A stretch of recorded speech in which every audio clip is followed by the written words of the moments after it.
Os voy a hablar de neutrinos, las partículas invisibles, ¿vale? De hecho, los neutrinos, aunque se conocen desde hace pues, unos 80 años, ¿vale?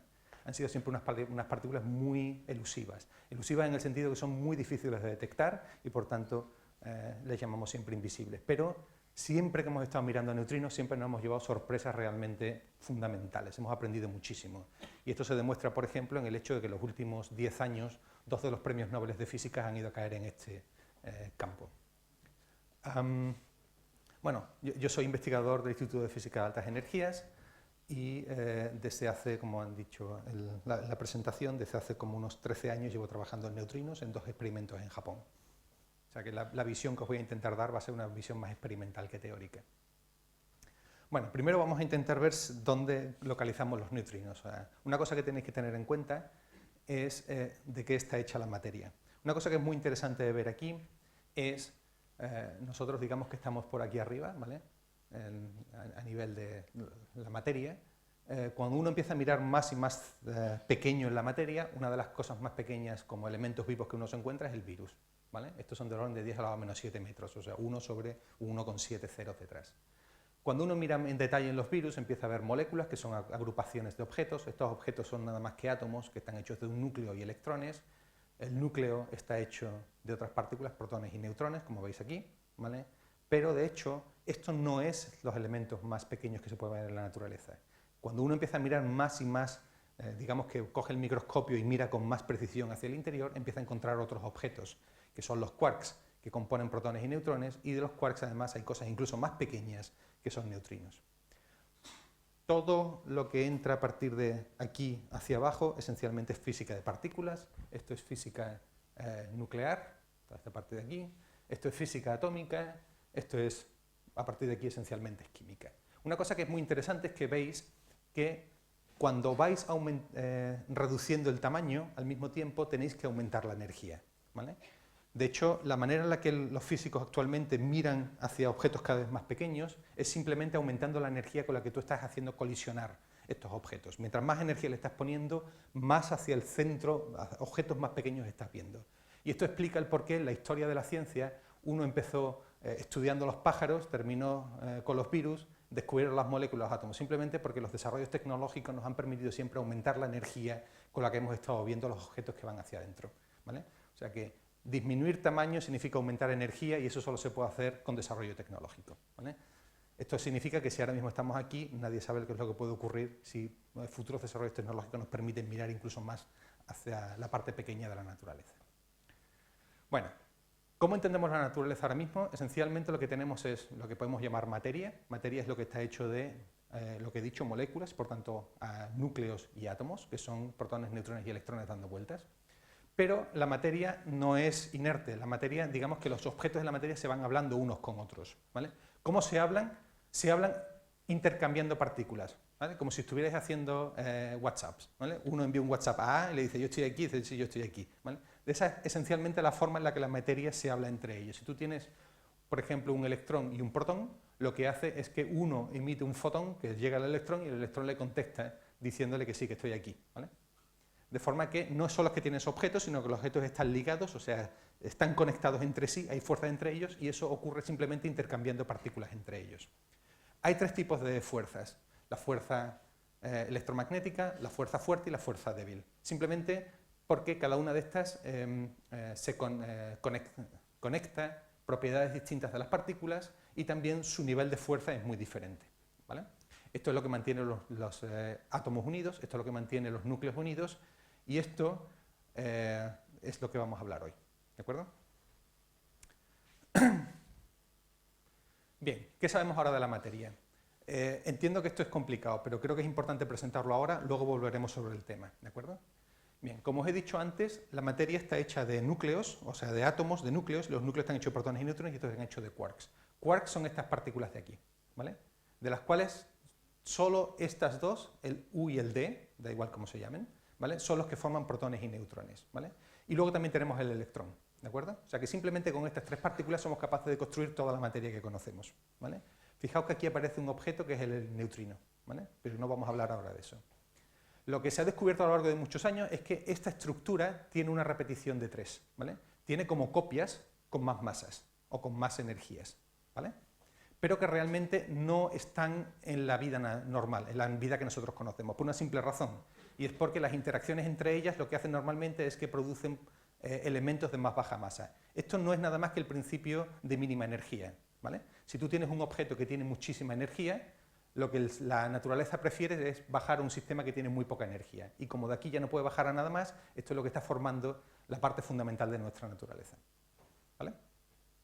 Así que tenéis que tener en cuenta que la materia está hecha simplemente de estos objetos de aquí, los neutrinos aparecen aquí y hay una serie de fuerzas que intercambian entre ellos, el fotón, el gluón y las fuerzas débiles de las que os he hablado antes. Y todo esto tiene una repetición de 3, tiene 3 líneas exactamente iguales, con las mismas propiedades, pero simplemente con masas distintas, ¿de acuerdo? El hecho de que no las veamos en la naturaleza simplemente porque la naturaleza prefiere tener objetos de más baja masa que objetos de alta masa. Vale. ¿Dónde podemos encontrar neutrinos? ¿Vale? Ahora que tenéis una idea, sé que no es suficiente, pero no podemos entrar mucho más en detalle. ¿Dónde podemos encontrar neutrinos? Os vais a sorprender el hecho de que realmente los neutrinos están en todas partes, ¿vale? Por ejemplo, si vosotros miráis cada uno de vosotros, estáis produciendo del orden de 9.000 neutrinos por segundo, vuestro cuerpo, ¿vale? Vuestro cuerpo simplemente está emitiendo neutrinos continuamente, del orden de 9.000 por segundo. ¿De dónde vienen? Bueno, vienen fundamentalmente de desintegraciones radiactivas, fundamentalmente de un núcleo especial, el potasio 40, que adquirimos a través de la alimentación. De hecho, los plátanos es una fuente magnífica de neutrinos para vuestro cuerpo, ¿vale? Eso es una fuente de neutrinos. Pero no solo eso. Si uno piensa en el Sol está emitiendo neutrinos continuamente, es una reacción nuclear lo que ocurre allí, os voy a explicar luego cómo se producen, y cuando llegan a la Tierra existen del orden de 650 billones, o sea, 1.000 millones de neutrinos por segundo y centímetro cuadrado. O sea que si ponéis el dedo así, os están cruzando del orden de 650 billones de neutrinos por segundo, continuamente, ¿vale? Ya entendéis por qué digo que son invisibles. ¿Alguien ha visto esos 650 millones de neutrinos? Nadie, ¿no? Pues ese es el problema. No solo eso. No sé si sabéis que todo el universo surgió de una explosión primitiva, lo que llaman el Big Bang, y en ese proceso de explosión se produjeron una serie de neutrinos, ¿vale? Y esos neutrinos todavía siguen volando por el universo. Imaginaos que esos se produjeron en el Big Bang original, empezaron a moverse en el espacio y siguen moviéndose desde aquel momento, desde hace miles de billones de años, ¿vale? Estos son aproximadamente 300 neutrinos por centímetro cúbico por segundo, ¿vale? O sea que, de nuevo, si queréis conocer el Big Bang, poner vuestro dedo que tenéis unos cuantos neutrinos ahí, ¿eh? Son muchísimos, ¿vale? Está claro. Simplemente los del Sol, que son los más abundantes, son 650 billones. Pero si uno se hace los números, resulta que en el orden de 1 a 10 de esos neutrinos van a interaccionar con tu cuerpo. O sea que el neutrino se va a dar cuenta de que tu cuerpo está ahí y va a desaparecer como neutrino. Imaginaos 650 billones por segundo por centímetro cuadrado, de todos ellos solo 1 a 10 van a sentir que tu cuerpo está aquí. Si lo comparas, por ejemplo, con la radiación cósmica, de la que también hablaré después, esos pueden tener interacciones en vuestro cuerpo del orden de varios por segundo, ¿vale? Muchos por segundo, ¿vale? O sea que realmente hay una diferencia brutal entre las partículas normales, digamos, y los neutrinos. Y os voy a explicar el porqué de esto. Bien, los neutrinos además forman parte importante del universo, ¿vale? Si uno mira el universo y empieza a medir, imaginaos que podéis ir con una balanza por ahí y medir cuáles son los objetos que allí aparecen, resulta que el universo es una cosa bastante compleja y bastante desconocida, ¿vale? Si uno coge una tarta de este tipo, dice, bueno, pues el 70% es una cosa que nosotros llamamos los físicos energía oscura y que nadie tiene ni idea de lo que es, ¿vale? Ni idea. Lo único que sabemos es que está ahí. Y eso supone ya el 70% de todo el universo. Bien, empezamos. Pero es que eso no es el problema. El problema es que además hay otra cosa que constituye el 25% de toda la masa del universo, que es lo que llamamos materia oscura. Materia oscura simplemente porque sabemos que está ahí, vemos sus efectos gravitatorios, pero no la podemos medir, no la podemos ver, porque esencialmente no emite luz ni emite nada que podamos detectar en la Tierra. Por eso se llama materia oscura. Luego, fijaos aquí, 4%, hidrógeno y helio, ¿vale?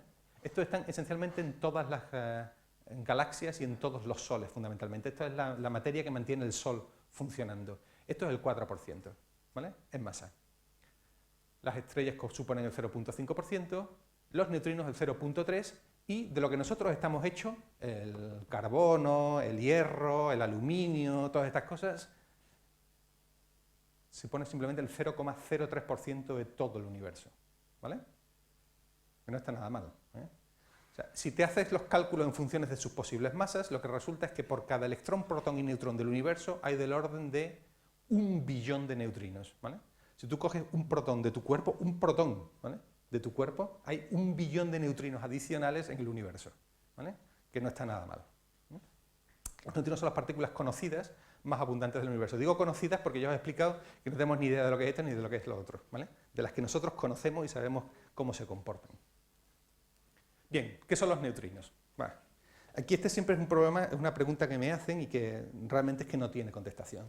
Y un día, leyendo un libro sobre la biografía de uno de los físicos más importantes y estrafalarios, de hecho, que ha tenido la física en el siglo XX, que es Dirac, en una de estas preguntas dijo, bueno, lo diré en inglés y luego lo traduzco si queréis. When you ask what are electrons and protons, I ought to answer that this question is not a profitable one to ask and does not really have a meaning. The important thing about electrons and protons is not what they are, but what they behave, how they move.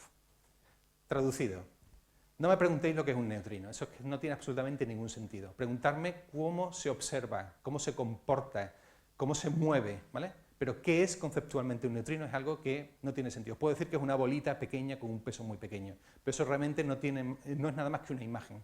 Lo que es importante del neutrino realmente es ver cómo se comporta, ¿vale? Y eso es lo que voy a intentar hacer, porque de hecho es lo que hacen los físicos de partículas. Los físicos de partículas no se preguntan, se sientan a pensar durante horas qué es un electrón. No, un electrón no tiene ningún significado. ¿Cómo se comporta un electrón? ¿Cómo lo vemos? ¿Cómo interactúa con el resto del universo? ¿Vale? Eso es lo que es importante de las partículas fundamentales y eso es lo que nosotros investigamos, ¿vale? De hecho, muchas de las cosas que vosotros veis, o sea, una mesa incluso, ¿quién me puede describir lo que es una mesa de forma conceptual? O sea, sabéis cómo se comporta, para qué sirve, dónde está, qué forma tiene, pero qué es realmente es una cosa muy complicada de explicar. Pues algo ocurre similarmente con los neutrinos. De hecho, si alguien tiene ganas y sabe inglés, os recomiendo realmente que os leáis el libro de su biografía, que es realmente impresionante. Bueno, pues empecemos con este proceso. Esto significa que tenemos que hacer un poco de historia, ¿vale? Porque los neutrinos empezaron se propusieron como resultado de un problema experimental que surgió en 1896, ¿vale? No estamos hablando de hace muchísimo tiempo, ¿vale?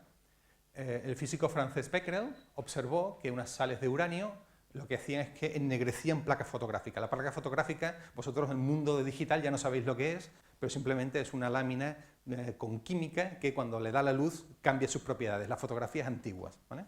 Pues se dio cuenta que guardó sales en un cajón y tenía unas placas fotográficas y vio que se ennegrecían cuando las sales de uranio estaban pegadas a ellas. Y de aquí surgió el concepto de radioactividad. De hecho, él se llevó el premio Nobel junto con Marie Curie y su marido Pierre por este descubrimiento. ¿Qué significa la radioactividad? Bueno, la radioactividad no es nada más que un fenómeno natural en el que un núcleo cambia de naturaleza. Esencialmente, una cosa que tenéis aquí. Tenemos un uranio que está hecho de protones y neutrones, ¿vale? Elegid el que os prefiráis. Azul es neutrón y rojo es protón, me da igual. Lo que ocurre es que de forma natural, porque el uranio no está cómodo en su estado de energía, digamos que está en lo alto de la montaña, ¿vale?, él prefiere romperse en dos, de forma que baja al fondo del valle, porque está más cómodo energéticamente. Y de esta manera lo que está haciendo es emitir dos partículas, que es el helio y el torio, ¿vale? Esto es la radioactividad. Lo que ocurría con la placa fotográfica es que el helio iba a la placa fotográfica y dejaba una imprenta allí, ¿de acuerdo? El torio es demasiado pesado como para que se mueva, de forma que esa no era la causa, era simplemente el helio, ¿vale? ¿Vale? Esta es la radioactividad. ¿Qué ocurre? Bueno, lo que ocurre es que en el año 1913 ya había un puzzle, había un problema con todo esto de la radioactividad, ¿vale? De hecho, tenía en jaque a la comunidad científica, nadie entendía qué es lo que estaba ocurriendo.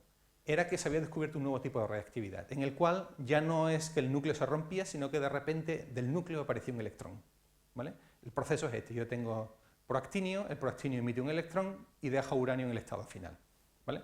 El electrón es una partícula visible, de hecho el electrón no es nada más que lo que tenéis en los cables eléctricos, ¿vale? Lo que se está moviendo ahí, la corriente eléctrica, lo que da la luz, esencialmente son electrones que se están moviendo por allí, son perfectamente detectables. Y había tecnología que nos permitía detectar electrones en aquella época. Esto se veía, el uranio evidentemente no. Bueno, ¿qué ocurría con estos electrones? Bueno, pues ya está.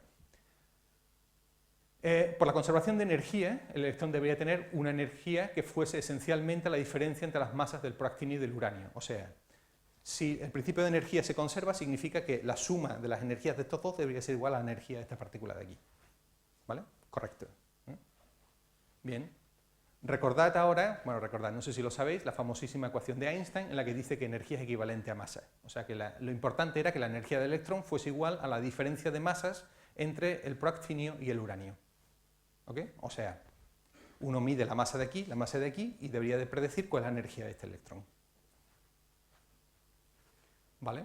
Pues, ¿qué es lo que se observaba? Bueno, había una manera de detectar estas partículas y lo que se hace esencialmente es que se mide cuál es la energía de estos electrones. ¿Vale? Esto es lo que uno esperaría. Como las masas de las partículas de los núcleos son fijas, tú deberías tener un electrón que tuviese una masa fija. Esto es lo que yo espero. ¿Pero qué empezó a verse? Bueno, se empezó a ver que las energías de estos electrones seguían estas distribuciones. ¿Vale? De forma aleatoria iban apareciendo en un rango de energía que no era el que uno esperaba, hasta que formaba una distribución de este tipo. ¿Vale? ¿Qué significa esto? Bueno, esto significa, si no pienso demasiado, que el principio de conservación de energía no funciona. ¿Vale? A mí me falta energía. O sea, en el proceso de desintegración se ha perdido energía y no sé cuál es. Claro, hay que entender que en 1916 la mecánica cuántica, la radiactividad, no era un fenómeno que estuviese así conocido por todo el mundo, de manera que en aquellas circunstancias de caos de la física tradicional, de transición a la física moderna, la gente decía, bueno, es que igual en estas condiciones el principio de conservación de energía no se mantiene, ¿vale? Aunque era difícil de aceptar, ¿no? Porque eso significa que desde el principio del universo se ha ido perdiendo energía y no se sabe hacia dónde vamos, ¿no? Vale, pues eso era uno de los principios. Bueno, ¿era realmente el principio de conservación de la energía correcto o no? Bueno, aquí están porque necesitamos los físicos teóricos. Físico teórico, Wolfgang Pauli, aunque su nombre parece italiano, de hecho era suizo, propuso la existencia de una partícula que balanceaba la conservación de energía, que era el neutrino. Veamos la idea. La idea es bastante fácil. Yo digo que la diferencia de las dos masas tiene que ser un número constante, ¿vale? Pero imaginaos que en el proceso, además, yo dejo que una partícula se emita, ¿vale? Y que yo digo que esa partícula no es detectable, por cualquier razón. Yo no la puedo ver. Esto significa que yo sé que la energía de esta y de esta debería ser constante. Pero si esta no la estoy viendo, ¿vale? La energía del electrón puede ser cualquier cosa de forma que sea siempre menor que la suma de estas dos. ¿De acuerdo? ¿Entendéis lo que digo? Ok. Bien. Pues si esto tiene que ser constante y esto no tiene por qué tener una razón fija entre los dos, la energía del electrón no tenía por qué ser constante, ¿vale? Como además yo digo, estipulo que este neutrino se me escapa porque no tiene carga eléctrica y su probabilidad de interacción es bajísima, o sea, yo no lo puedo detectar con ningún detector, entonces yo tengo algo que esencialmente explica el proceso que yo estaba viendo sin tener que recurrir al principio de conservación, al no principio de conservación de la energía, ¿vale? Claro, aquí hay un problema, y esto es más una cuestión más de filosofía de la ciencia. Esto es una idea muy bonita, ¿vale? Pero ¿cómo demuestras que eso es correcto? ¿Vale? Bueno, lo ideal sería venir y decir, yo detecto el neutrino. Pero claro, es que él en el principio de lo que había propuesto decía que este neutrino no era detectable. O sea, que es una cosa que, de hecho, los teóricos de ahora no suelen hacer estas cosas. Dice, I have done something very bad today by proposing a particle that cannot be detected. It is something no theory should ever do. O sea, si tú propones algo, debe ser una cosa que pueda ser realmente confrontable experimentalmente. No existe la física si no se puede confrontar experimentalmente. Al principio Pauli le llamó neutrón, ¿vale? Pero Chadwick, un par de años después, descubrió el compañero neutro del protón y entonces le llamó neutrón porque el otro se llamaba protón, así que le quitó el nombre. De hecho, Chadwick se llevó un premio Nobel por esto. Más tarde se llamó neutronino, ¿vale? Que no es nada más que pequeño neutrón en italiano, pero como era una cosa tan complicada, dijo, bueno, lo dejamos en neutrino, ¿vale? De hecho, es una palabra bastante curiosa porque en todos los idiomas se llama exactamente igual, excepto en dos lenguas, el catalán y el chino. En catalán se llama neutrí, nadie sabe muy bien por qué, pero se llama así, ¿vale? Y estos son sus nombres en katakana, en chino, y en japonés, en chino y en árabe. Incluso en árabe se llama neutrino. De hecho, en japonés se llama más bien neutronino, pero es muy parecido. Bueno, Pauli era un buen teórico, pero parece que no confiaba mucho en los experimentales, porque él dijo, es que no se puede hacer algo que no se puede detectar. Pero los experimentales son bastante cabezones, ¿vale? Y dijo, bueno, si esto es así hay que detectarlos, ¿no? Aunque Pauli diga que no, yo lo voy a intentar. y Bethe propuso una manera de poder detectar estos neutrones. La idea es bastante simple, aunque no es fácil de llevar a cabo, ¿vale? La desintegración beta, o sea, la desintegración del electrón esencialmente es que un neutrón dentro del núcleo se convierte en un protón, emite un electrón y un neutrino. Esto era lo que se entendía como la desintegración que había producido todo este problema de la conservación de la energía. Si esta reacción existe, tú puedes darle la vuelta, ¿vale? Y comportarla de esta manera. O sea, en vez de tener un neutrino saliente, tú lo que tienes es un neutrino que entra sobre un protón y produce neutrón y electrón. Tú fíjate que los elementos son los mismos. Es como si le hubiéramos dado la vuelta al puzzle, ¿vale? Y esto es una cosa que la teoría en aquel momento ya te permitía hacer. Ya entendías que la teoría de partículas te permitía hacer este tipo de rotaciones. La idea era, si esto existía, esto también debería de existir. Luego, esto es importante, porque esto significa que un neutrino interaccionando con algunos núcleos debería de producir electrones visibles. Luego, el neutrino en principio era posible de detectar, ¿vale? Bien, ahora que estamos aquí, vamos a hacer un pequeño detour, porque hay un par de cosas que hay que entender, ¿vale? Según la mecánica cuántica, y perdonadme que os diga así a lo bruto, los procesos físicos tienen una cierta probabilidad de ocurrir. No me preguntéis ahora por qué, luego si queréis lo discutimos, ¿vale? Pero creéroslo. Los sucesos no ocurren porque sí, ¿vale? Tienen una cierta probabilidad de ocurrir, ¿vale? Lo que ocurre es que la naturaleza tiene siempre varias opciones posibles a elegir y lo hace de forma aleatoria, ¿vale? O sea, fijaos de una manera, si vosotros tenéis un núcleo, en este caso de proactinio, ¿vale? Si todos los núcleos de proactinio se desintegraran inmediatamente, no existiría proactinio en el universo, ¿vale? Porque todo se hubiera desintegrado justo en el momento de producirlo. Pero sigue habiendo proactinio que se va desintegrando. ¿Por qué? Bueno, porque este proceso no ocurre inmediatamente. No es que esté la posibilidad y ocurra, sino que tiene una cierta probabilidad de que esa cosa ocurra, ¿vale? De forma que, si tiene una cierta probabilidad, pasado un cierto tiempo, mucho del proactinio habrá desaparecido, pero todavía habrá proactinio que tenga la probabilidad de desintegrarse y no se haya desintegrado, ¿vale? Esto significa que no todos los núcleos se integran al mismo tiempo, evidentemente. Esto no significa que la mecánica cuántica no sea determinista, ¿vale? Las probabilidades de ocurrir estos fenómenos son predecibles, ¿vale? Y si yo tengo una cantidad suficiente de proactinio, yo sé cómo se va a comportar perfectamente 1.000.000.000 de proactinios. Sé cuántos de ellos se van a desintegrar en el siguiente segundo. Lo que yo no sé es cuánto cada uno de ellos se va a desintegrar. Yo no sé lo que ocurre uno a uno, pero sé lo que ocurre con todos ellos al mismo tiempo, ¿vale? Y todas esas probabilidades son definibles, ¿vale? Ahora, cualquier fenómeno físico con base cuántica se basa pues, en probabilidades, ¿vale? Por eso es importante cuando estudiéis física, que espero que muchos de vosotros lo hagáis, que estudiéis mucha estadística, porque es fundamental para entender todas estas cosas. Si queréis ver un fenómeno, tendréis que intentarlo un número de veces tal que la probabilidad por el número de intentos sea igual a 1. Nos vamos al ejemplo de la lotería. ¿Tú quieres que te toque la lotería? Pues compra todos los décimos, o sea, que seguro que te va a tocar. Pues lo mismo, ¿vale? Si tú tienes una cierta probabilidad de que te toque algo, simplemente tienes que intentarlo tantas veces, de manera que la probabilidad de intentarlo por el número de intentos de probarlo te dé un número cercano a 1, no puede ser 1, puede ser un 10%, lo que tú quieras, ¿vale? Esto es importante. Bueno, Pauli se había quedado aquí, dijo, uy, mi probabilidad es muy baja, esto no se puede detectar. Bethe dijo, bueno, sí, vale, pero yo soy muy bruto, si yo lo intento muchísimas veces, algunas veces lo encontraré, ¿vale? Y este fue el principio fundamental de la idea de cómo detectar neutrinos, ¿vale? La interacción de neutrinos con la materia tiene una cierta probabilidad de ocurrir, ¿vale? Pero ¿cuál es esa probabilidad? Bueno, dejadme que os meta otro concepto divertido. La probabilidad se la calculó Bethe y esto resulta que era un número que era de 10 a la menos 44 centímetros cuadrados, ¿vale? Es un número muy bonito porque es un 1 seguido de 44 ceros en el denominador. O sea que uno tendría que comprar un 1 seguido de 44 ceros boletos de lotería para que te tocara uno, lo cual es bastante complicado, ¿vale? ¿Por qué son estas unidades? Bueno, yo creo que es más importante verlo de otra manera. En física, la probabilidad de interaccionar, lo que tú puedes pensar es que la partícula, cuando se va moviendo por el espacio, tiene un área a su alrededor, ¿vale? En el que si encuentra una partícula en ese área, se produce una interacción, ¿vale? Es una imagen, no es exactamente así, pero es la manera en la que tú puedes hacer el cálculo también. Sea lo que esté ocurriendo, tú siempre puedes representarlo de esa manera, que es lo importante. Tú tienes un área, ¿vale? Bueno, pues resulta que ese área, ¿vale?, en el caso del neutrino es 10 a la menos 44 centímetros cuadrados. ¿Qué significa eso? Bueno, pues muy fácil. Iros a una materia normal y corriente, ¿vale? Y calculaos cuál es la distancia que hay entre cuatro núcleos, entre núcleos típicos en la materia, en la madera, en lo que queréis, ¿vale? El área que se mantiene en estos cuatro núcleos es del orden de 10 a la menos 16 centímetros cuadrados, ¿vale? Imaginaos cuántos neutrinos pueden pasar por aquí sin enterarse de que hay un núcleo, ¿vale? ¿Cuántos puedes empaquetar aquí? sin que sepa que realmente hay un núcleo alrededor. Realmente son muchísimos. O sea, el neutrino tendría que pasar realmente por aquí dentro, ¿vale?, para poder ver que hay un protón allí. ¿De acuerdo? Ahí, déjame que lo cuente así, son 28 órdenes de magnitud. ¿Vale? O sea, tú podrías poner de 10 elevado a 28 neutrinos en este área y ninguno de ellos estaría viendo un protón allí. Parece complicado, ¿vale? Pero no es imposible, ¿vale? Ejemplos.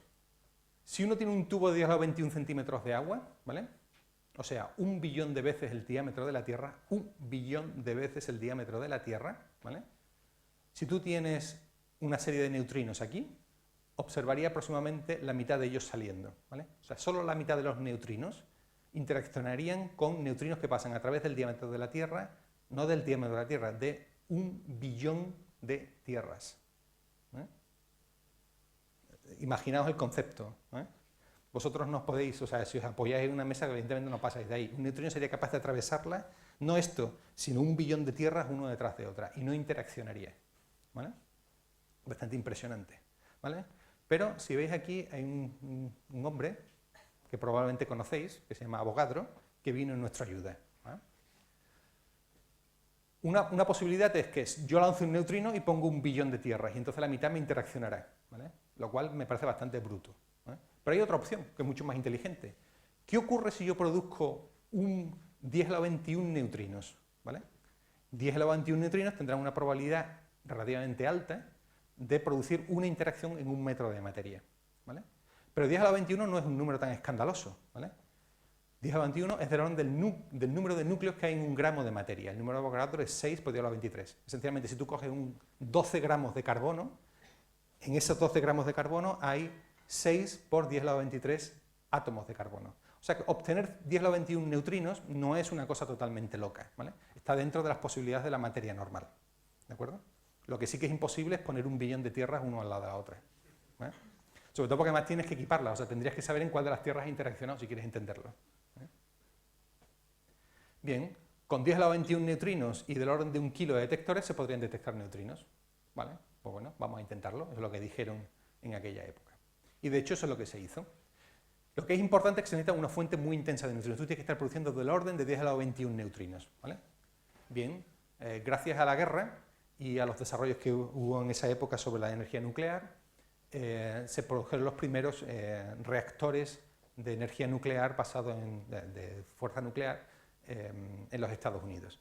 Estos son unas fuentes intensísimas de neutrinos. Producen del orden de 10 elevado a 13 neutrinos por centímetro cuadrado por segundo. Son números bastante importantes, por centímetro cuadrado y por segundo. O sea que en un año ya tienes del orden de 10 elevado a 20, y si no tienes 1 centímetro cuadrado, sino que tienes 10 metros cuadrados, tienes números bastante razonables, ¿vale?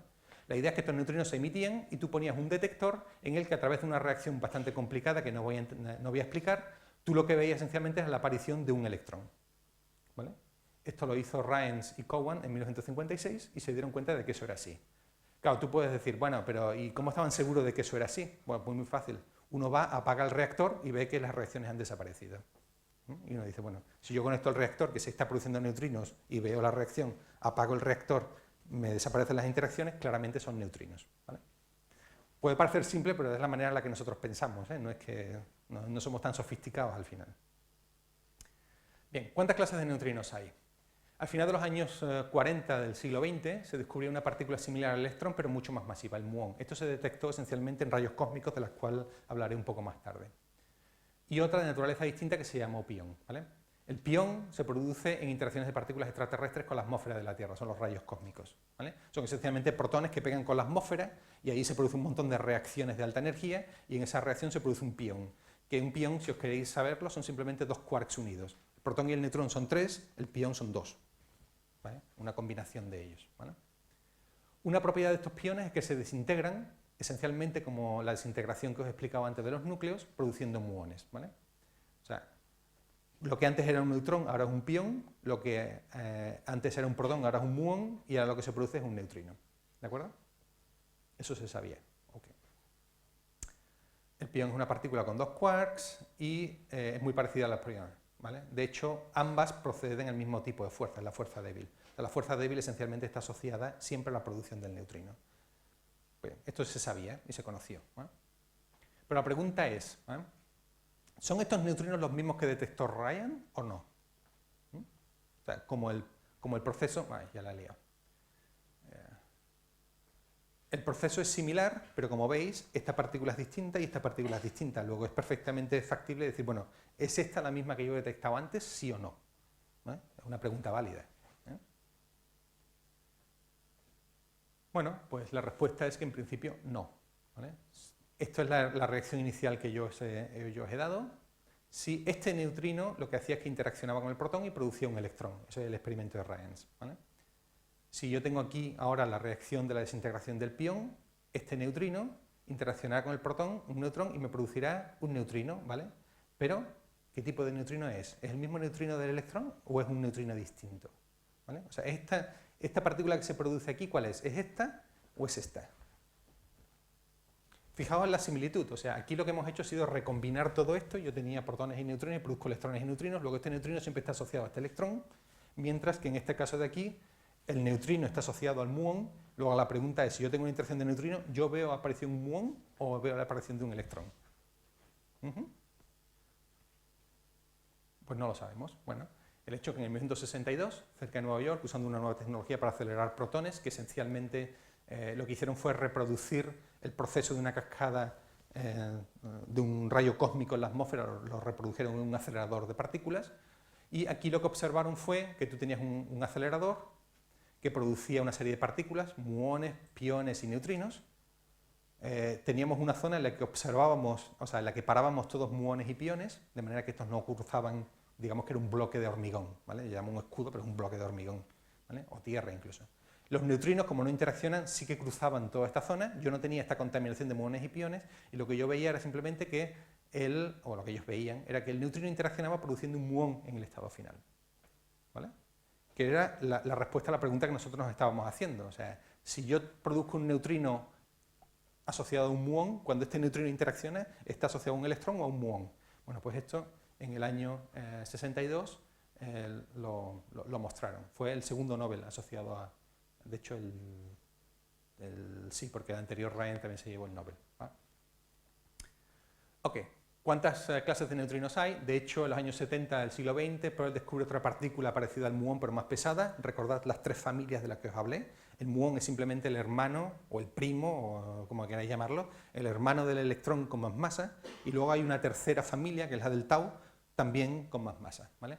Se descubrió y resulta que a finales del siglo pasado, Donut lo detectó en un experimento. No voy a entrar en detalles aquí. Aquí.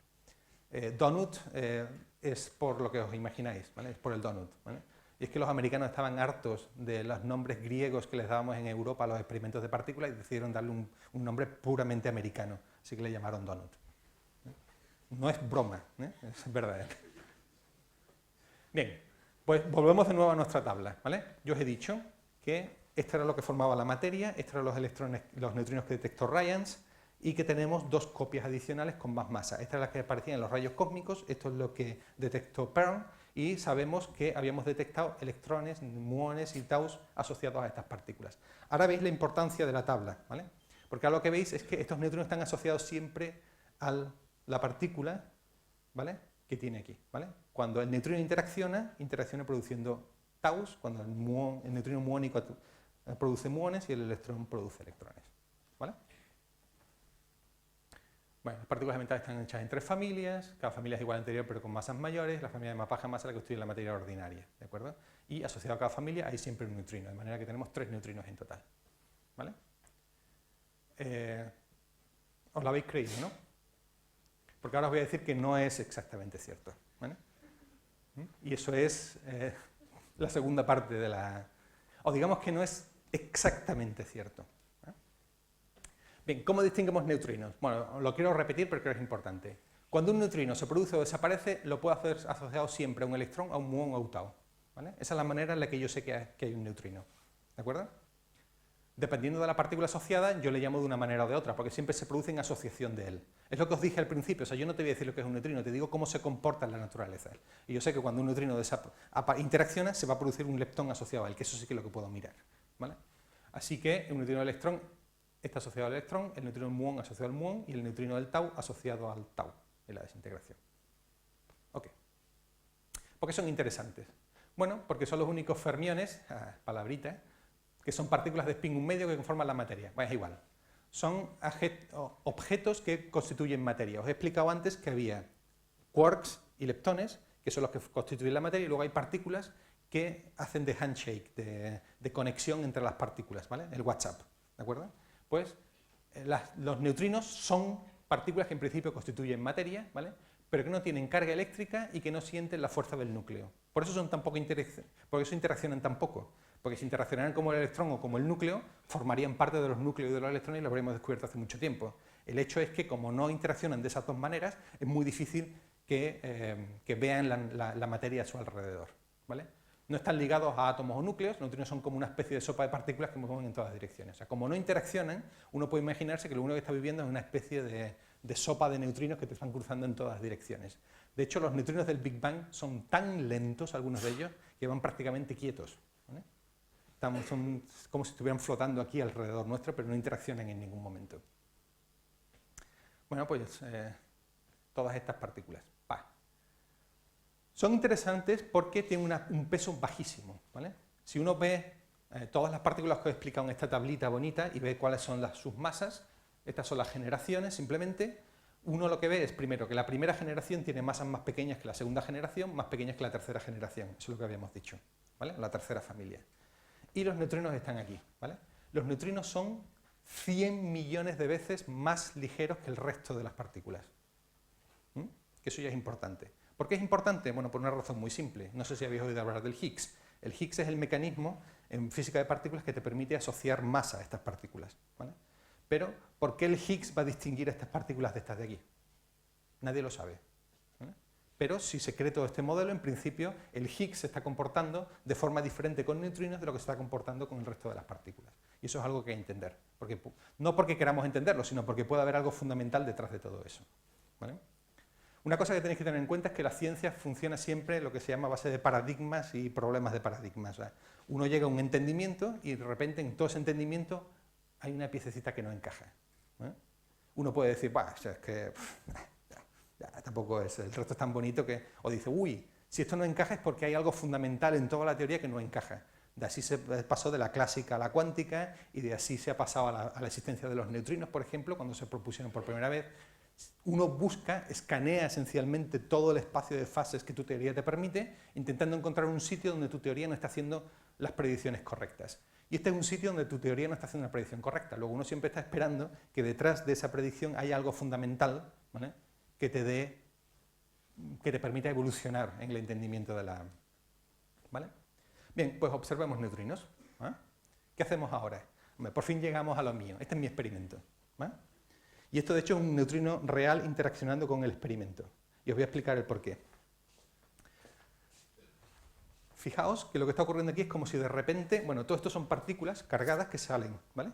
Que yo detecto con cualquier técnica que queráis, ¿vale? Con la tecnología de detección de partículas. Que, de hecho, son otras charlas muy interesantes que deberíais de tener. Lo que vosotros veis es que de repente, de la nada, aparece un montón de estas partículas en una dirección, ¿vale? ¿Ok? Aquí no hay nada. Uno podría pensar, bueno, pero es que esto lo que ocurre es que hay una especie de desintegración, ¿no? El núcleo se ha desintegrado emitiendo otras cosas. Pero eso no puede ocurrir porque esto va todo en la dirección hacia adelante, ¿vale? Si la partícula se desintegra, tendría que haber una cosa que se llama la conservación de cantidad de movimiento, que probablemente hayáis dado, que os diría que estas partículas deberían estar emitidas en todas direcciones. O sea, la cantidad de movimiento de esta partícula debería estar compensada con una que va en esta dirección. Pero eso no lo tenéis, ¿vale? ¿Por qué? Bueno, simplemente porque ha habido un neutrino que entra aquí y ha empujado todas las partículas hacia adelante. Es como con el billar. Si uno va con el billar y pega dos bolas de billar, las dos bolas de billar van a salir hacia adelante, no van a salir hacia detrás, ¿vale? Esto te está diciendo que realmente tienes una partícula invisible que ha llegado aquí, ha interaccionado y ha producido partículas. Y sabemos que es un neutrino, bueno, por eso. Y además podemos saber más, porque muy probablemente esta traza de aquí, ¿vale?, sea un muón, ¿vale? O probablemente esta de aquí. Eso no lo sabemos con seguridad, ¿vale? Cualquiera de estas dos. Como yo sé que eso es un muón, yo sé que el neutrino que me ha interaccionado aquí es un neutrino del tipo muónico, ¿vale? Así es como trabajamos, ¿sí? Ni más ni menos, ¿vale? Este es el experimento en el que llevo trabajando pues, demasiado, 10 años o 11 años ya, ¿vale? Es un experimento en Japón. Fuentes de neutrinos. El Sol. Ya os he hablado antes de él, ¿vale? Pero el Sol es la fuente más intensa de neutrinos que existe. De hecho, el Sol produce neutrinos en una cadena de reacciones de fusión, no de fisión. Las centrales nucleares que tenemos en la Tierra son de fisión, o sea, nosotros lo que hacemos es que cogemos el núcleo y lo rompemos, y al romperlo se emite energía. El Sol es mucho más eficiente, es más positivo, digamos. Él coge partículas y las une, ¿vale? Y en el proceso de unión se produce energía. De hecho, además, es tan positivo y tan bueno que se produce muchísima más energía en la fusión que en la fisión. Y lo que hace esencialmente es que... bueno, ya lo he liado. Coge hidrógenos, núcleos de hidrógeno, o sea, protones, y los va uniendo en cosas más grandes hasta llegar a helios, fundamentalmente. Sabemos toda la reacción que ocurre en el Sol y podemos calcular en algún momento, bueno, 4 protones se fusionan produciendo un núcleo de helio, 2 positrones y 2 neutrinos. Esa es la reacción global. Y yo sé cuánta energía se libera en este proceso. Esencialmente puedes contar las masas finales a las iniciales y sabes cuánta energía se libera. De forma que uno puede saber cuánta energía se libera por cada neutrino que se está emitiendo. ¿Lo entendéis? ¿No? Si yo conozco el balance de energía y de partículas, pues en principio puedo hacer este cálculo. Ahora yo voy y me mido cuántos fotones me están llegando a la Tierra, ¿vale? Como yo sé cuál es la radiación que hay en la Tierra, y yo sé que todo esto va como la regla de 1 sobre r cuadrado, ¿vale? Porque mientras más lejos te vayas, menos energía tienes por unidad de área, tú puedes calcular cuánta energía se está emitiendo en el Sol. Como sabes cuánta energía se está emitiendo en el Sol, tú sabes inmediatamente cuántos neutrinos se están emitiendo del Sol. Evidentemente, si la teoría es correcta, ¿vale? Tú sabes que el Sol está emitiendo del orden de 6,65 10 a la 10 centímetros cuadrados segundo, que es el número que os había dado antiguamente, ¿vale? Así que uno sabe cuánto está emitiendo simplemente porque ve los fotones, pero el problema es que hay siempre una teoría que está ligando estos dos, ¿vale? Si la teoría es incorrecta, la ligación no existe. No solo eso, sino que además somos tan bravos que somos capaces de decir cuáles son las energías de los neutrinos que se emiten dentro del Sol, ¿vale? O sea que tenemos realmente un conocimiento muy profundo de lo que ocurre dentro del Sol, con precisiones que son del orden del 10% en algunos de estos casos, en otros son mucho mejores, ¿vale? Pero en algunos de estos espectros son. Y estos son simplemente fórmulas que dependen del tipo de reacción que está ocurriendo dentro del Sol. Esto es emisión de boro 8, esto es la reacción de ppep, aquella es la reacción fundamental de emisión de energía, hay varias líneas, ¿de acuerdo? Eso es una fuente de energía, o una fuente de neutrinos. Otra, que también os he hablado, son los neutrinos atmosféricos, ¿vale? La Tierra, sabéis que tenía atmósfera, por suerte, si no, no estaríamos aquí. La parte externa de la atmósfera lo que hay es que es un montón de partículas que se están moviendo por el universo y cuando interaccionan con la atmósfera, como tienen muchísima energía, lo que producen son interacciones. ¿Os acordáis de lo que os he enseñado del neutrino, que produce un montón de partículas en la interacción? Pues una cosa muy parecida, pero el origen no es un neutrino, es un protón, es un núcleo, es cualquier cosa, ¿vale? Ahí se producen cascadas de partículas, ¿de acuerdo? Una cosa que sabemos es que en estas cascadas de partículas al final uno tiene que producir piones, que son estas partículas de 2 quarks, ¿vale? Que nos indicó que, que teníamos neutrinos de tipo muónico, ¿vale? Y los piones tienen una forma de desintegrarse muy divertida. Los piones emiten muones con neutrinos muónicos y el muón se desintegra también por fuerza débil, produciendo un electrón y 2 neutrinos, ¿vale? Como en esta reacción solo tienes un muón, el neutrino es muónico, como en esta reacción tú tienes muón y electrón, tú debes tener 2 neutrinos, cada uno asociado con una de las partículas que tienes, ¿vale? Porque por cada neutrino tiene que estar asociado a la partícula que le corresponde. El electrón el neutrino el muón, y aquí otro neutrino. Así que uno sabe perfectamente que en estos procesos uno está produciendo del orden de 2 neutrinos muónicos por cada neutrino electrónico, ¿vale? De hecho, no es del todo cierto, ¿vale? Como todo en la vida. Porque muchos de estos muones, una vez producidos, se mueven tantísimo que entran dentro de la Tierra antes de desintegrarse, ¿vale? O sea que el número es menor, ¿de acuerdo? Pero esas cosas se pueden calcular más o menos. De hecho, hay un tal Honda en Japón que se ha dedicado a la vida nada más que calcular estas cosas, ¿vale? Bien, otra cosa importante que os he dicho es que los neutrinos atraviesan la Tierra sin interaccionar con ella, ¿vale? De forma que si uno está aquí arriba, los neutrinos que vienen de la atmósfera no solo te vienen de aquí arriba, sino que te vienen de abajo, de la parte de atmósfera que está a nosotros nos toca aquí, en Nueva Zelanda, ¿no? Pues las interacciones en Nueva Zelanda también han cruzado los neutrinos y nos están saliendo de abajo. Y la proporción es prácticamente la misma, tenemos los mismos neutrinos que vienen de arriba que vienen de abajo, ¿vale? Y luego existen fuentes que son fuentes humanas, bueno, humanas y no humanas. Por ejemplo, los aceleradores, que este es el nuestro que tenemos en Japón, al lado del mar, al norte de Tokio, lo que hacemos es que producimos protones, los protones los hacemos interaccionar con materia y simulamos lo que ocurre en los rayos cósmicos, esencialmente, pero de forma controlada, ¿vale? Tenemos los neutrinos que se están produciendo en centrales nucleares, por ejemplo, 10 a la 27 neutrinos por segundo en una central de 4.500 megawatts, que es aproximadamente 2 veces Valdeyosh. Una cosa muy interesante son neutrinos astronómicos, ¿vale? En 1987, que también se llevó el tercer Nobel de Física, hubo una explosión de una supernova. Una supernova no es nada más que el estado final de la vida de una estrella, ¿vale? Cuando la estrella ha consumido toda su energía, primero se convierte en una gigante roja, y cuando ya no tiene más energía que consumir, lo que hace es que implosiona. Porque el Sol se mantiene en equilibrio simplemente porque tú tienes la energía producida en las reacciones nucleares que empujan todo hacia afuera y la gravedad que lo empuja hacia adentro. Pero si tú quitas toda la parte de energía que empuja el sistema hacia afuera, simplemente implosiona, ¿vale? Implosiona de forma brutal, produciendo un montón de luz y al mismo tiempo neutrinos, ¿vale? Y esto se detectó hace pues, ya unos cuantos años, de hecho, ¿vale? De hecho, después de este proceso, la estrella puede convertirse en una estrella de neutrones o incluso en un agujero negro si tiene suficiente masa. O sea que esto ya tiene la conexión con las ondas gravitacionales.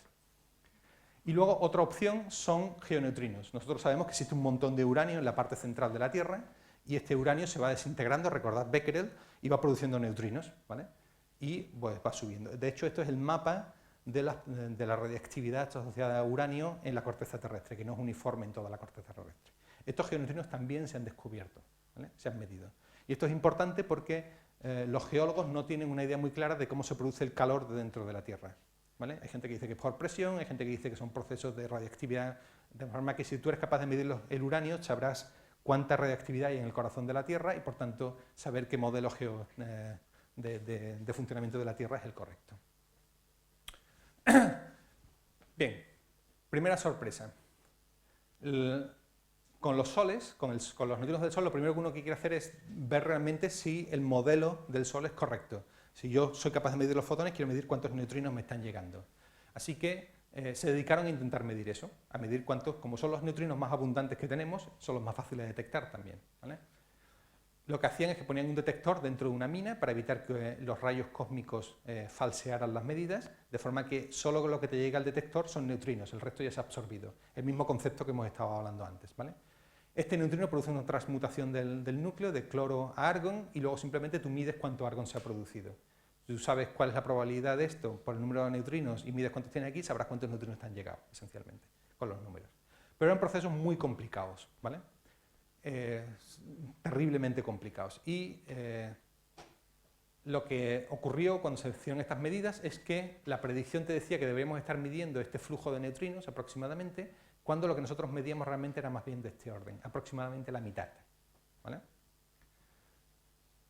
No solo un experimento, muchos experimentos, porque claro, en aquella época dijeron, o sea, sí, todo muy bonito, pero resulta que este experimento es terriblemente complicado, no te habrás equivocado contando argón, que es posible, ¿vale?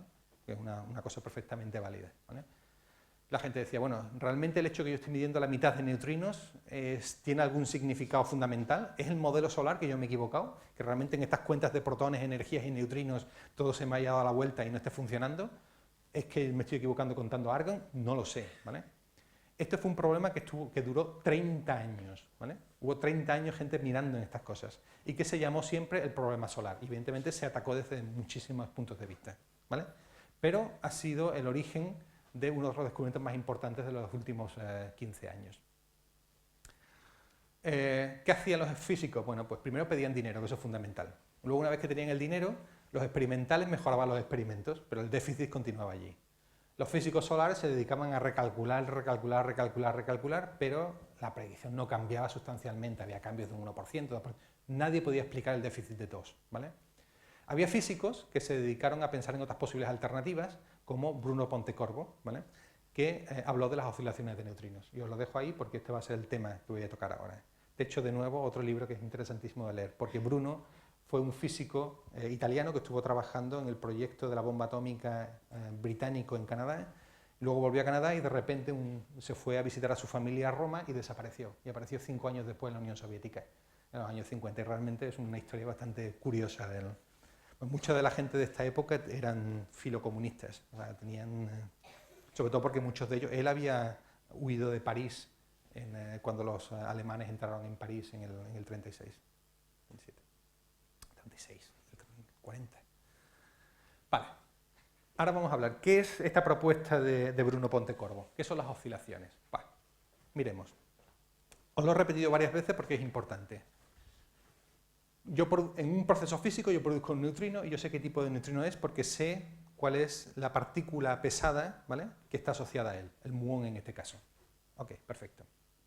El neutrino lo dejas viajar una cierta distancia en el espacio, ¿vale? Y lo que va ocurriendo es que ese neutrino se va mezclando, ¿vale? Os voy a explicar esto de nuevo, se va juntando, ¿vale? De forma que cuando llega al final, este neutrino cuando interacciona ya no te produce un muón, te produce un electrón. Por eso os he dicho antes que era mentira, ¿vale?, que en principio un neutrino muón produce un electrón en el estado final, ¿vale? Es mentira y es verdad, es una cosa bastante complicada, ¿vale? Así que yo digo, yo he producido neutrinos muónicos y veo neutrinos electrónicos, ¿vale? Sabemos de nuevo cuál es el tipo porque está asociado, ¿vale? Por eso en el premio Nobel, cuando se lo dieron el año pasado, le llamaron a esto las partículas camaleónicas, porque van cambiando de color, ¿vale?, a lo largo que van viajando. Os voy a explicar un poquito más sobre esto, ¿vale? Pero lo siento, no vais a poder entender en detalle porque son cuestiones cuánticas complicadísimas. Voy a intentar a ver que al menos que tengáis una sensación de lo que esto es, ¿vale? ¿Qué ocurre? Bueno, lo que ocurre es esto. Los neutrinos, ¿vale?, tienen masa. Muy pequeñita, pero tienen masa.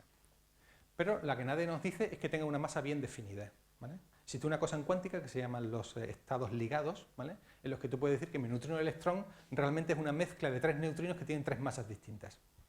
¿Ok? Es como si tú dijeras que la luz blanca no es nada más que la suma de luces de diferentes longitudes de onda. El concepto es muy similar, ¿vale?, aunque no es exactamente lo mismo, ¿vale? Ahora imagina, yo tengo un neutrino de electrón que tiene tres masas distintas, ¿vale? Como yo he producido el neutrino de electrón con una energía concreta, ¿vale?, los neutrinos se van a ir moviendo a una velocidad distinta. O sea, si tú empujas un camión con una cierta energía o empujas una bicicleta con una cierta energía, el camión no se te va a mover y la bicicleta va a salir volando.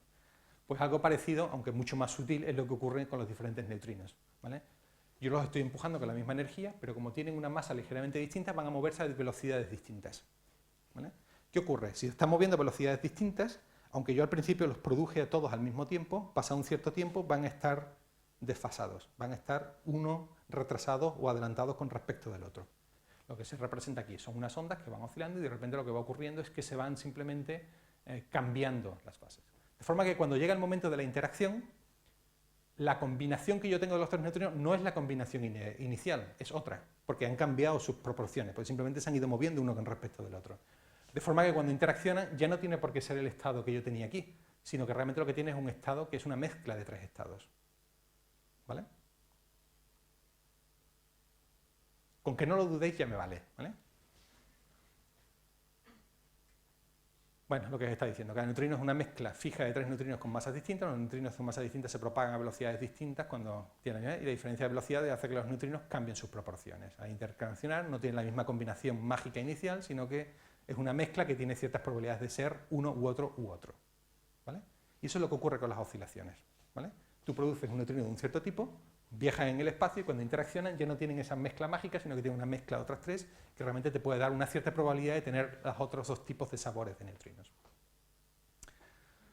De hecho, esto no es muy distinto a una cosa que espero que dé la siguiente conferenciante, que es un fenómeno de interferencia cuántica a las interferencias del experimento de la doble rendija. Lo que está ocurriendo es que cada neutrino tiene un camino distinto y cuando se vuelven a juntar, la longitud atravesada por cada uno de los neutrinos es distinto y cuando se juntan ya no es la proporción inicial que tenías aquí, sino distinto. En la doble rendija lo que producen son esencialmente luces y sombras, una estructura típica, cuando los neutrinos que van a ocurrir son neutrinos muónicos, electrónicos, taus y un montón de cosas, ¿vale? Son como las mezclas de luces y sombras de la luz, simplemente con diferentes sabores de neutrinos, pero el principio cuántico es exactamente el mismo.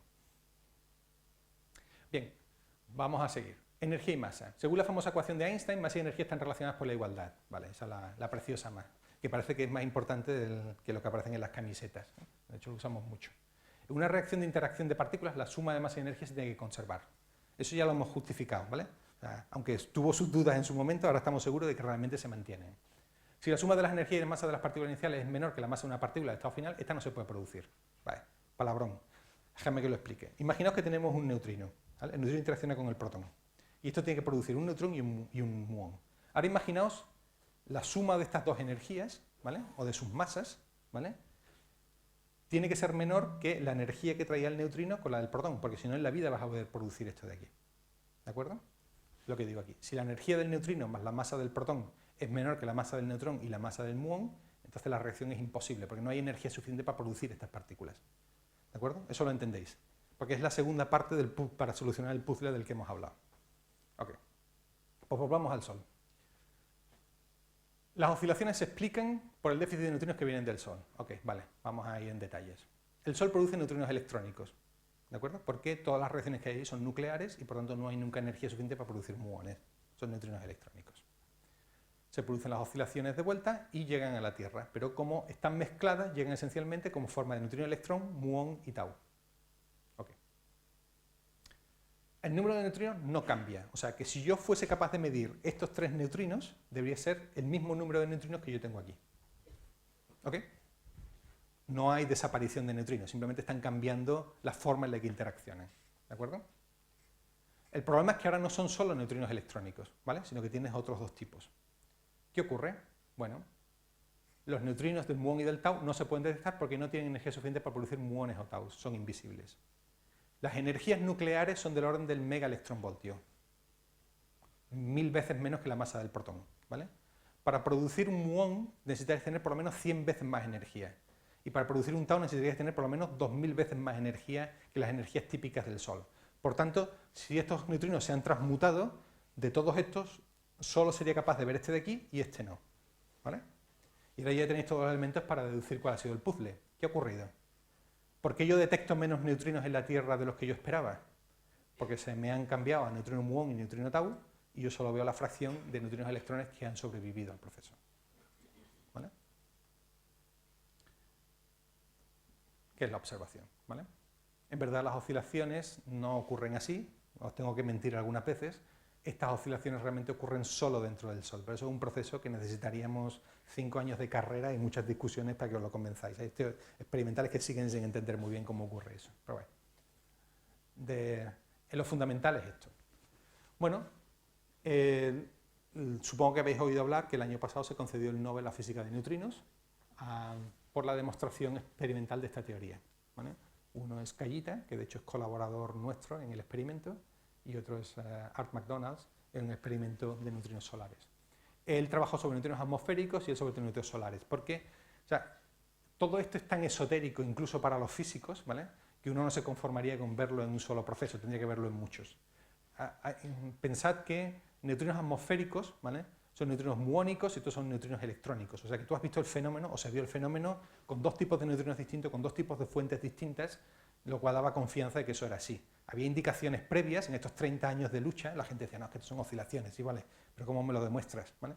Esto fue realmente el resultado final que demostró que eso era así.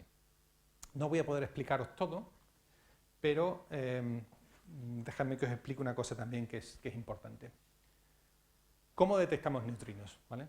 Porque eso, claro, os he explicado que interaccionan muy poquito, necesitan muchísimas masas, necesitan detectores inmensos. ¿Vale? Y de hecho la técnica fundamental actualmente para detectar este tipo de neutrinos es lo que se llama la luz Cherenkov. ¿Vale? La luz Cherenkov no es nada más que cuando una partícula cargada, cosa con carga eléctrica, va más rápido que la luz en el medio material, emite una luz azulada. De hecho, si habéis visto alguna vez la imagen de una piscina en un reactor nuclear, hay un montón de luz azul que sale de allí. ¿Vale? Eso es luz Cherenkov. Me diréis, pero esto es mentira, nada puede ir más rápido que la velocidad de la luz. No, nada puede ir más rápido que la velocidad de la luz en el vacío. ¿Vale? En un medio material, por el índice de refracción, que supongo que habéis dado, implica que la luz tiene velocidades distintas. Una partícula puede ser más rápida que la luz en un medio material, ¿vale? No en el vacío. ¿De acuerdo? Bien, lo importante es que esta luz, por ejemplo, en el agua, ¿vale? Se emite como fuese una especie de frente de ondas. Es como, bueno, cuando el avión cruza la barrera del sonido, se produce una serie de ondas que producen esta estructura abierta, pero es que de hecho un pato, ¿vale? Ocurre lo mismo, ¿vale? Un pato cuando se va moviendo en el agua o una lancha produce estos frentes de onda, ¿vale? Esto significa simplemente que el pato va más rápido que la onda en el agua, ¿vale? Pues lo mismo ocurre con la luz. La luz cuando se emite formando un cono de este tipo, ¿vale? Y lo que tú haces es que tienes un frente de fotomultiplicadores y tú ves la luz, que debería de ser evidentemente cuando llega a los fotomultiplicadores, debe ser una especie de arco o de circunferencia, ¿vale? Tú tienes una masa inmensa de agua que es muy barata de construir, relativamente barata, ¿vale? Que emite la luz y tú simplemente tienes que equipar las paredes del detector, ¿vale? Como me digo, las ondas de choque se producen en otros ámbitos de la física, eso no es realmente una cosa complicada. Sabes cuál es el ángulo y puedes ver muchas propiedades de la partícula simplemente por esto. Esto te permite, esencialmente, esto ha sido la parte fundamental técnica o tecnológica para poder hacer el premio Nobel para obtener el premio Nobel de neutrinos. Si no, no hubieras podido nunca equipar masas inmensas. Recordad que necesitabas masas muy grandes para poder que el neutrino interaccione y poder leerlo al mismo tiempo, ¿vale? Super Kamiokande, que es el experimento mío en Japón, bueno, es el lejano, para que os deis una idea de lo que estamos hablando, es un detector que tiene 50 kilotoneladas de agua. Vale, ok, muy bien. Pero está en una antigua mina de Japón a 1 kilómetro de profundidad. Una cosa más complicada. Pero es que, claro, ¿qué son 50 kilotoneladas de agua? Bueno, 50 kilotoneladas es un cilindro que tiene 40 metros de altura por 40 metros de diámetro. A 1 kilómetro de profundidad, ¿vale? No solo eso, sino que además está totalmente rodeada de fotosensores alrededor, ¿vale? De hecho, esto que estáis viendo aquí es una foto desde dentro de la piscina y estos son unos colegas japoneses en una barca reparando algunos de los fotomultiplicadores. Y cada uno de estos puntitos que estáis aquí es un aparato que detecta luz. Lo que ocurre es que cuando la partícula entra, interacciona, produce luz y esto va para los fotomultiplicadores, tú ves las estructuras de anillos que te aparecen aquí y eres capaz de ver cuáles son las propiedades de esas partículas, ¿vale? Para que os hagáis una idea, supongo que aquí la mayor parte seréis culés y si no lo siento, la distancia entre el césped y la parte de arriba del Camp Nou son 48 metros. O sea, es una cosa complicada, ¿vale? Y lo que uno tiene son cosas de este tipo. Esto, fijaos, esto es como el origami japonés, ¿no? O sea, es que lo recortáis y esta es la tapa de arriba, la parte de abajo y el cilindro, ¿vale? Y lo que está aquí representado es simplemente la estructura de dos anillos, ¿vale? De dos partículas que se han detectado dentro del agua, ¿vale? Uno ve las propiedades de estos anillos y es capaz de decidir si son muones, si son piones, cuál es su energía, hacia dónde fueron, todo ese tipo de cosas. Bien, con este detector, por ejemplo, se ha hecho una fotografía del Sol, ¿vale? Lo que tú haces es que ese detector está funcionando siempre, tú ves cuáles son los neutrinos que vienen del Sol y simplemente haces lo vas siguiendo. La Tierra se va moviendo, pero tú puedes seguir donde va el Sol, ¿vale? Y estas son las direcciones de los neutrinos que se han descubierto que vienen del Sol, ¿vale? O sea que digamos que es una fotografía hecha con neutrinos del Sol. Pasa que aquí hay una mentira inmensa, ¿vale? Y es que realmente el tamaño del Sol es una cosa así, ¿vale? Estos son simplemente errores experimentales. Una cosa tan grande no es que el Sol sea tan grande desde neutrinos, sino que realmente son errores en cómo somos capaces de reconstruir la dirección del neutrino. Pero te da una idea realmente de que realmente somos capaces de ver neutrinos del Sol, ¿vale? De hecho, esto es fundamental. El hecho de haber demostrado esto es fundamental para creernos que las oscilaciones de neutrinos son correctas. Otra cosa interesante, por ejemplo, es que los neutrinos se producen 8 minutos antes de ser detectados, que es el tiempo de vuelo desde el punto de interacción hacia nosotros. Como no interaccionan, se mueven, mientras que la luz tarda aproximadamente 1 año en escapar. O sea, la luz que se produce en el corazón del Sol tarda aproximadamente 1 año en salir a la superficie y llegar a nosotros, ¿vale? Porque el proceso no es que el fotón salga, sino que son procesos convectivos que son muchísimo más lentos en el tamaño del Sol, que es inmenso. Bien, bueno, esto lo vamos a dejar. Bien, ¿qué hicimos en Super Kamiokande? ¿O qué hicieron en Super Kamiokande? El SNO no os lo voy a explicar, pero este sí. Os he explicado que tenemos rayos cósmicos que producen neutrinos y estos vienen tanto de arriba como de abajo, ¿vale? Los que vienen de arriba vuelan muy poquitito hasta que yo los detecto y los que vienen de abajo vuelan muchísimo hasta que yo los detecto, ¿vale? Y recordad que el proceso de oscilación era una mezcla que evidentemente mientras más tiempo haya pasado, más separados van a estar los estados de masa, ¿vale? De forma que uno podría ver que los que vienen de arriba han oscilado poco o se han mezclado poco, mientras que los que vienen de abajo han debido mezclarse más, ¿vale? Así que si uno sabe de dónde viene el neutrino, sabe aproximadamente cuál es la distancia que ese neutrino ha llevado desde el momento en el que se produjo, ¿vale? Podemos medir neutrinos electrónicos, ¿vale?, y neutrinos muónicos. La línea azul es lo que uno espera y los puntos estos son las medidas que se realizaron, ¿vale? Lo que uno ve es que, bueno, aquí se han equivocado un poquito porque las teorías no son perfectas, pero la forma de las distribuciones encaja muy bien con lo que uno ha visto, ¿vale? O dicho de otra manera, los neutrinos electrónicos son esencialmente los que uno espera, ¿vale? En cambio, si uno se empieza a mirar neutrinos muónicos, y el detector de Cherenkov que os he explicado es capaz de distinguir uno de otro, simplemente porque distingue electrones de muones, ¿vale?, empieza a ver que hay diferencias. Esto es simplemente para diferentes energías de las partículas, esto es el ángulo, o sea, esto no es nada más que si quieres la distancia que la partícula. Aquí tienes una distancia muy grande, aquí tienes una distancia muy poca recorrida. Para baja energía prácticamente no hay ninguna diferencia, energías intermedias empieza a haber una distorsión muy grande, azul es lo que uno espera y rojo es lo que ha visto, o sea, que es lo que uno está esperando, que a distancias muy grandes hay una pérdida de neutrinos muónicos porque ha oscilado otra cosa, neutrinos taus, y cuando te vas a mucho más energía sigues viendo ese efecto, ¿vale? Bueno, tenemos un déficit de muones a ángulos negativos, o sea, aquellos muones que están cruzando la Tierra que han volado durante mucho tiempo, ¿de acuerdo? Bien, esto significa esencialmente que los neutrinos de electrón no han oscilado, mientras que los neutrinos del muón oscilan en neutrinos del tau, porque no hay energía para producir taus en este caso. El mismo concepto que el del Sol. ¿De acuerdo? ¿Vale? Desde el descubrimiento del neutrino, o la propuesta del neutrino, hasta esto, pasaron 70 años. ¿Vale? ¿Vale? Pues es lo obsesivos que pueden ser algunos físicos algunas veces, ¿no? Y esto fue realmente lo que convenció a toda la humanidad, a todos los físicos, que los neutrinos oscilaban, ¿vale? ¿Qué estamos haciendo nosotros ahora? Ya estoy casi terminando. Ahora lo que estamos haciendo es ver cuáles son las propiedades de estas oscilaciones. Ahora que sabemos que están ahí, vamos a intentar medirlas con precisión, a ver si encontramos de nuevo un huequecito donde las cosas no se entienden, ¿vale? Lo que nosotros hacemos es que tenemos un acelerador, acordaos aquel que os dije que estaba al lado del mar, pues es este de aquí, ¿vale? Esto es el mapa de Japón, esto es Tokio, ¿vale? Y lo que nosotros hacemos es que producimos neutrinos aquí, dejamos que vuelen a través de la Tierra y interaccionan en el detector grande Super Kamiokande. Tienen que ir a través de la Tierra porque los neutrinos no se curvan, o sea, tú tienes que tirarlos alrededor de ella, ¿vale? Porque si no, no vas tienes que cruzar la Tierra, porque la Tierra es redonda, es una cosa que estamos seguros. De acuerdo. Durante este viaje los neutrinos cambian, ¿vale? Yo mido las propiedades de los neutrinos aquí, mido las propiedades del neutrino allí y veo que realmente su naturaleza ha cambiado, ¿vale? Esto se hace de una forma complicada, tenemos aceleradores de protones que producen neutrinos y lo que hacemos primero es medirlos muy cerca, cuando sabemos que todavía no les ha dado tiempo a oscilar, a mezclarse. Esto lo medimos en el detector cercano, que es el dibujo que os he enseñado antes, este del suceso que iba hacia adelante, pues esto es uno de estos, este detector de aquí. Luego lo dejas que oscile alrededor de la Tierra y los detectas en el detector lejano, ¿vale? Estas son las medidas que hacemos en el detector cercano, ¿vale? Con colores son nuestras predicciones de lo que deberíamos de ver, los colores dan igual, o sea, es la línea, y los puntos es lo que nosotros medimos, o sea que entendemos bastante bien cómo se producen estos neutrinos, ¿vale? En el proceso oscilan, o sea, yo empiezo con neutrinos muónicos y estos oscilan en neutrino tau, neutrino muón y neutrino electrón, ¿vale? ¿Qué medimos en Super Kamiokande? Bueno, pues lo primero que medimos en Super Kamiokande es que a partir de aquí aparecen neutrinos electrónicos, ¿vale? Esta es la primera vez que se ha visto esta transición.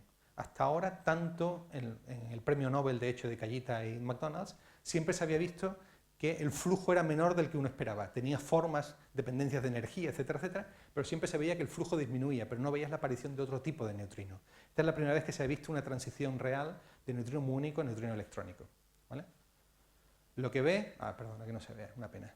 Los neutrinos muónicos. Ahora imaginaos, uno debería de esperar exactamente la misma forma de aquí, el pico, ¿vale? Las oscilaciones han hecho que este pico se haya convertido esencialmente en una línea recta. Es como si hubieras eliminado todos estos neutrinos de aquí, ¿vale? Y eso simplemente debido a las oscilaciones, ¿vale? Y luego, los taus. Pero los taus no tenemos suficiente energía para verlos. Si pudiéramos verlos sería maravilloso, pero son muy difíciles de detectar. El problema es que los neutrinos no tienen energía suficiente como para producir interacciones. Bien, como dije, en junio del 2013 es la primera vez que se ha observado la transición de nu mu a nue, Y bueno, y gracias a eso se nos ha dado un premio recientemente, el año pasado de hecho, el Breakthrough Prize 2016, que se ha concedido a todos los experimentos de neutrinos de los últimos 15 años que han permitido llegar al nivel en el que estamos ahora. Realmente estar convencidos de que las oscilaciones de neutrinos son las correctas. Es por el descubrimiento fundamental y exploración de fenómenos de las oscilaciones de neutrinos que ha revelado la existencia de una nueva frontera más allá del modelo actual de física de partículas. Muy bonito. Porque una cosa que sí que es cierta es que hasta este momento todo el mundo había pensado que los neutrinos no tenían masa, ¿vale? El hecho de que el neutrino tenga... Y eso era muy fácil porque si el neutrino no tenía masa, no tenías por qué pegarte con el modelo de Higgs, porque es cero, es especial y va por su cuenta. Pero si tienen masa, tiene un problema fundamental en el modelo estándar de partículas actualmente. Y por tanto, es una revolución porque es realmente el primer Beyond the Standard Model que se hizo, o sea, física más allá del modelo estándar que se ha descubierto. El Higgs es modelo estándar y con toda la belleza de las ondas gravitacionales sigue siendo modelo estándar, ¿vale? Esto realmente es la primera cosa que rompe el entendimiento de la física de partículas como la tenemos ahora, ¿vale? Esto es toda la gente que está trabajando en los últimos 15 años en el grupo del IFAE, trabajando en los experimentos de K2K. No he hablado de esto, esto es simplemente un experimento parecido que ocurrió a principios del siglo XX, en el 2003. El problema es que se lo han dado a 1000 personas y al final nos han caído 200 euros a cada uno, pero bueno, es lo que hay. Este premio lo concede los directores de Google, de Facebook, y pretende ser el Nobel de Física americano de las próximas décadas. Bien, ¿ahora qué? Hay muchas cosas que sabemos, pero otras muchas que no sabemos de los neutrinos, ¿vale? Una de las preguntas es, ¿se comportan igual neutrinos que antineutrinos? No he estado hablando de antineutrinos porque no quiero liar la cosa, ¿vale? Pero existe materia y antimateria, simplemente la antimateria es un reflejo de la materia simplemente con algunas propiedades cambiadas, por ejemplo, la carga eléctrica, ¿vale? De la misma manera que un neutrino electrón produce un electrón, un antineutrino electrón debería producir un antielectrón, o un positrón que se llama, ¿vale? La pregunta es, ¿se comportan exactamente igual unos que otros? Bueno, en eso estamos, ¿vale? Si el mecanismo de dar masa es el mismo para todas las partículas, el mecanismo de Higgs, ¿por qué los neutrinos son tan livianos comparados con otras partículas? Una cosa que no sabemos y que realmente creemos que es la ventana a un nuevo campo de física o a una nueva parte de la física, ¿vale? Las respuestas a estas preguntas nos permiten avanzar en cuestiones fundamentales para entender el universo en el que vivimos, ¿vale? Por ejemplo, porque el universo está hecho de materia y no de antimateria, ¿vale? Porque en el Big Bang original era pura energía y la energía se convierte en partes iguales en materia y antimateria. Si al principio era todo energía, se tuvo que producir la misma cantidad de materia que de antimateria, pero resulta que en el universo en el que vivimos solo hay materia, ¿vale? ¿Dónde se ha ido la antimateria? No lo sabemos. ¿Cómo obtienen masa las partículas? ¿Hay algo más que el Higgs? ¿Hay algún mecanismo extraño que no entendemos? ¿Hay otra física más allá de la energía del LHC? ¿Física más allá de lo conocido? Quiero decir que hay una tendencia actual en física de partículas que es atacar el problema de dos maneras. El LHC se está considerando como la frontera tecnológica de la cual va a ser muy difícil cruzar, ¿vale? Son unas energías brutales y unos costes brutales. Así que ir a buscar nueva física simplemente aumentando la energía, recordad el primer plot que os puse, el que decía que ir hacia adentro de la materia significaba aumentar la energía, significaría hacer un super LHC, ¿vale? Pero un super LHC son aceleradores que tienen 200, 100 kilómetros de longitud. Tal y como está la economía del mundo, no estamos para hacer estas cosas, ¿vale? Así que hay otras formas de hacerlo. ¿Cuáles pueden ser las otras maneras? Bueno, lo que se está llamando las medidas de precisión. Otra forma de atacar el problema es hacer medidas con una precisión fantástica, o sea, precisiones de 1 por millón, por ejemplo. Los neutrinos puede ser una manera de hacer estas cosas, ¿vale? Y los neutrinos seguirán dando sorpresas durante muchos años, eso estoy totalmente convencido, porque estoy dentro y porque veo cómo está evolucionando el campo, así que debéis mantener la conexión. Y estoy también convencido que de aquí a supongo, 3, 4, 5 años habrá todavía cosas que hacer para neutrinos, o sea que nos estamos esperando. Y ahora dejadme que termine con una canción de Antonia Fons sobre neutrinos, que es bastante correcta, de hecho, además. Y aquí acabo. Sí.